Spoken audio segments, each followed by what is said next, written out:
દીવના નાગવા રોડ પરથી Diu police special staff દ્વારા દારૂના જથ્થા સાથે 2 શખ્સની ધરપકડ કરવામાં આવી।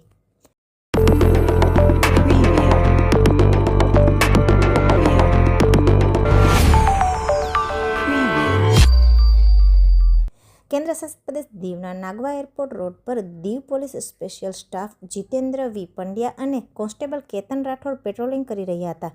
તે દરમિયાન આશરે 4 વાગ્યાની આસપાસ એરપોર્ટ રોડ નજીક ટીવીએસ જુપિટર નંબર GJ32AL6777 પર સવાર શંકાસ્પદ વ્યક્તિઓ નજરે પડતા પોલીસ સ્પેશિયલ સ્ટાફ દ્વારા તેમનો પીછો કરી 2 શખ્સની અટકાયત કરી તપાસ કરવામાં આવી હતી। તપાસ દરમિયાન ગાડીની ડિક્કીમાંથી તથા તેમના પગ પાસે રખેલ થેલામાંથી દારૂનો જથ્થો મળી આવ્યો હતો। તેની વધુ પૂછપરછ કરતા જાણવા મળ્યું હતું કે પોઠિયા દાદા પાસે પણ તેઓએ દારૂ છુપાવ્યો હતો। આ તમામ દારૂના જથ્થાને કબજે કરી અને ચોરવાડા મોહમ્મદ સાબિર ઇકબાલ ઉંમર વર્ષ 32 રહેવાસી મરછારા ચોક ઉના ગુજરાત અને ઇમરાન ફરીદભાઈ કુરેશી ઉંમર વર્ષ 33 રહેવાસી લાઇબ્રેરી ચોક પટેલ શેરી ઉના ગુજરાત આ બંનેની પરમિટ વગરના દારૂ સાથે અટકાયત કરી કાયદેસરની કાર્યવાહી હાથ ધરી હતી।